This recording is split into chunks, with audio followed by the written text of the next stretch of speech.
Oh, man. You know what's even cooler is the other dude who's the brother of the dude who liked the song, he was a ballet dancer. You should see his legs. They are so nice. Seriously. Dude, your legs are super nice.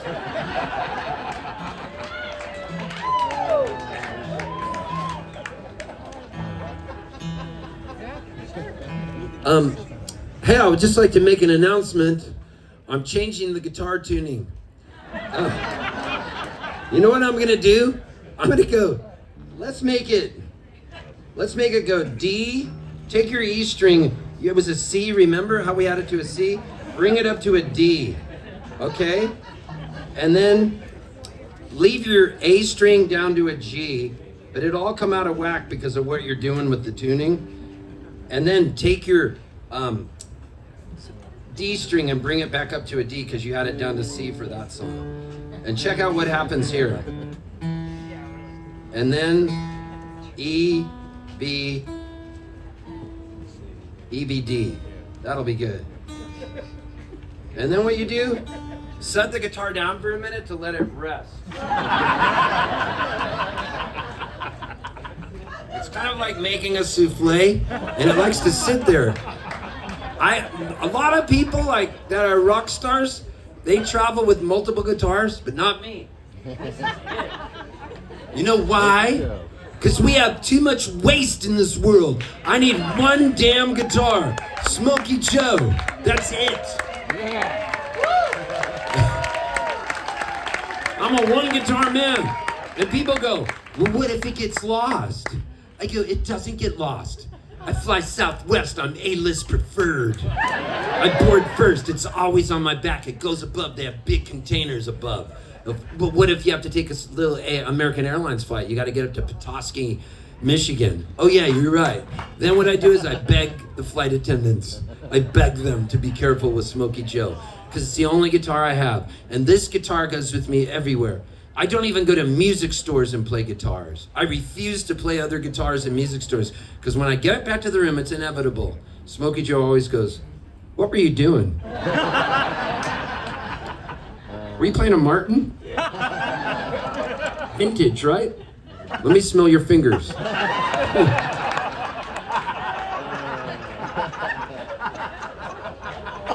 And I just can't deal with the guilt. And then Smokey goes, that'll be enough of that. So, okay, here we go. This guitar should be rusted enough now. All right. So my sister, who you heard introduce me on this show, she was my hero, Kathy was. Did you see those two people that came in with me? The show's sold out. They couldn't get in. They go, we can't get in. It's sold out. And I go, sneak in with me. And they did. Where are you guys?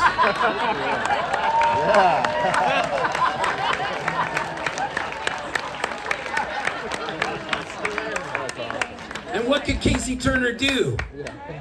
Call the fire department on me? So I felt I owed it to him. I owed it to him. I didn't want to do it, Danny. Okay. What it is she was at High Sierra Music Festival. And she goes like this, hey, you need food. You're skinny. You're not eating enough. Can I go make you tacos at my campsite? And I said, I would love that. She goes, I'll be right back. It'll be fast. And then Sharon grabbed me and goes, we gotta go over. You're supposed to do an interview on the radio. So I left and she showed up with tacos and I was gone. I have been worried about this since it happened. No, I'm not even kidding you. This stuff sits with me. That's what happens when you're raised Catholic. Everything is your fault. And I've been sitting up at nights going, that girl made me tacos. And then out of the blue, she shows up and goes, how's it going? I go, you're the taco girl. She goes, yeah. I go, I became so Canadian at that moment. I go, I'm so sorry. And then she said, well, we can't go to your show, but we'll be in the bar. Come talk to us afterwards. I go, what? I can right my wrong? Sneak in with me.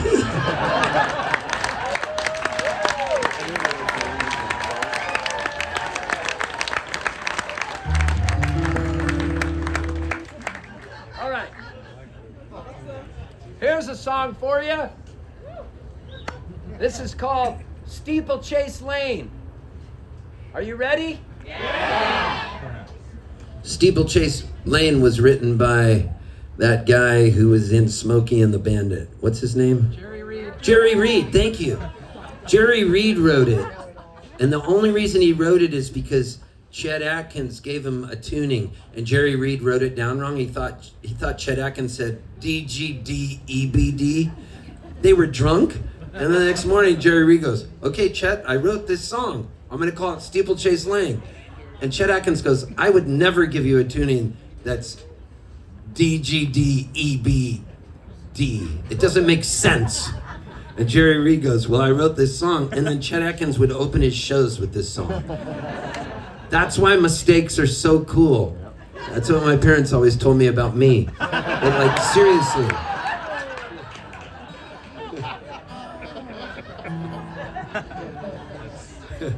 I miss them both, I really do. Could you imagine having to be my parents? They were constantly getting called to the school. We don't understand it. He gets straight A's, but he gets complete F's in citizenship. Like, I just could not. I hated that part of it. Just left me alone in a room. I'm fine. So here goes. This is Steeplechase Lane. For all the people up there.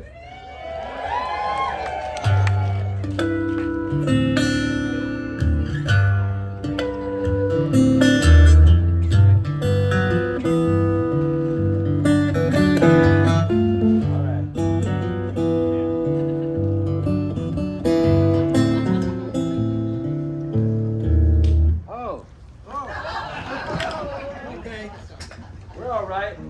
It's okay, Steve. Thank you. Here goes. Oh my God. Stand up, Grant. Look at this guy. This guy here in the Steve Poltz shirt. Turn around so they can see you.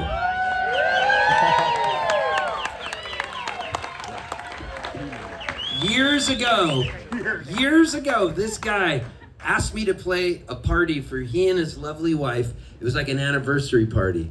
He paid me really good money and gave me the money up front. You know where this is going. So, it was like a lot of money. And so he paid me all this money and said, "This is like the biggest deal. I'm surprising everybody. I'm flying you in. Nobody knows."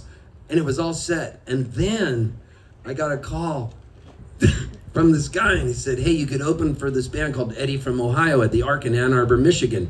Now, Grant lived in Kansas City. And so I said to myself, the only reason I wanted to open for Eddie from Ohio is because I wanted to get this new booking agent named Adam with Madison House. He was with Fleming back then. And so Adam said, "Listen, I can only give you $100 and you have to fly to Michigan. It's a one night I can see you, but if I like what I see, I'll book you." And I was like, well, screw this guy's anniversary. I need to go here. So, I know, what a dick, huh? And so, I'm just telling you, I did this, and I'm not proud of it. So I sent him back most of the money. And then I bought an 8-ball of Coke with the rest. So somehow I ended up opening for Eddie from Ohio at this bar. So Eddie from Ohio goes, "Steve Poltz can only do a half-hour set."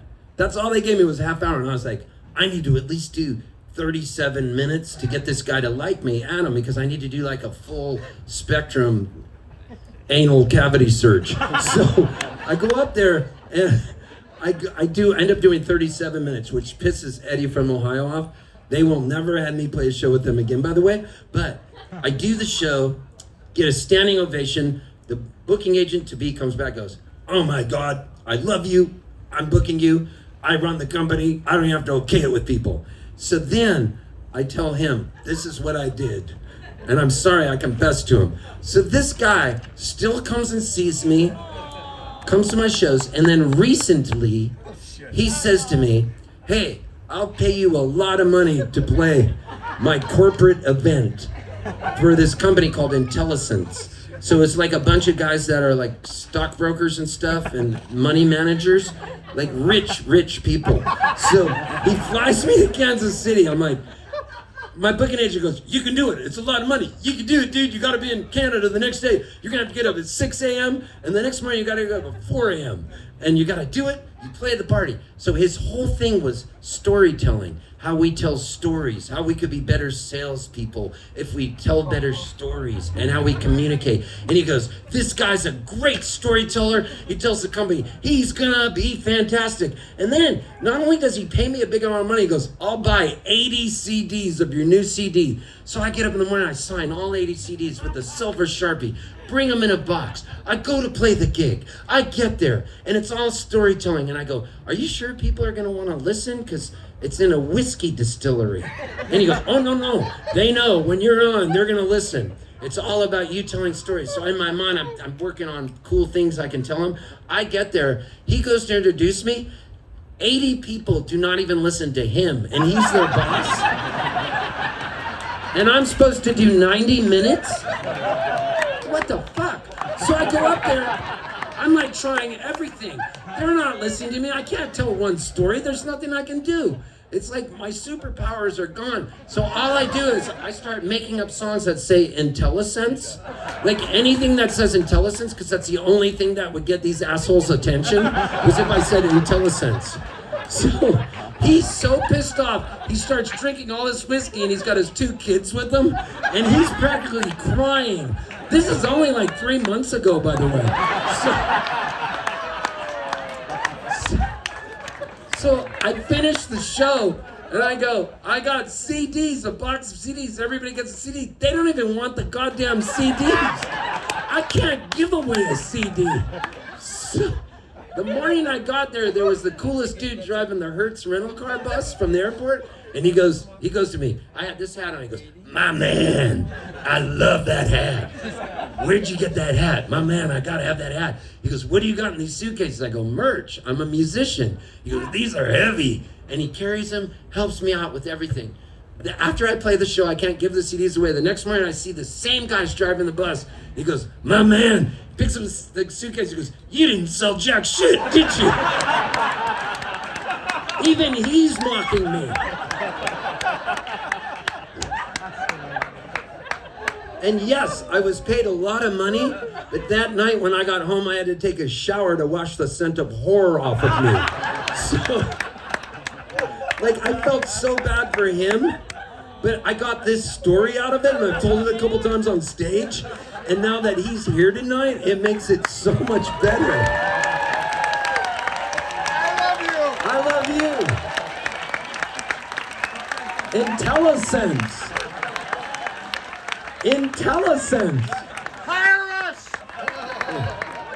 Here's the song I wrote.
Intelligence is the money, all our stockbrokers. We donate a lot to some sort of charity, but we're not sure if it's really going to charity, cause we gave it all to Steve Poltz. Yeah, Steve Poltz. Yeah, Intellicents for the third quarter, our fiscal sales are up, but the market's trending down. We don't know what to do, cause we are Intellicents. What pays all our rents? We invest your money when Intellicents, we got big balls, yeah. We'll invest your money. We don't care about the bear market. No, we're not scared. We live in Kansas City. Sing it again now. Intellicents, what pays all our rents? We invest your money. We're not Intellicents. We invest all your money. We're like honey Intellicents.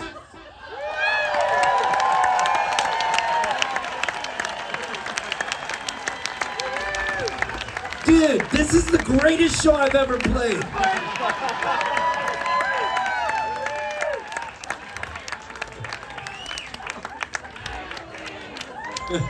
All right. Where were we? Oh yeah, Jerry Reed. Sorry. I have major ADD.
Oh, we had a great get to know you moment.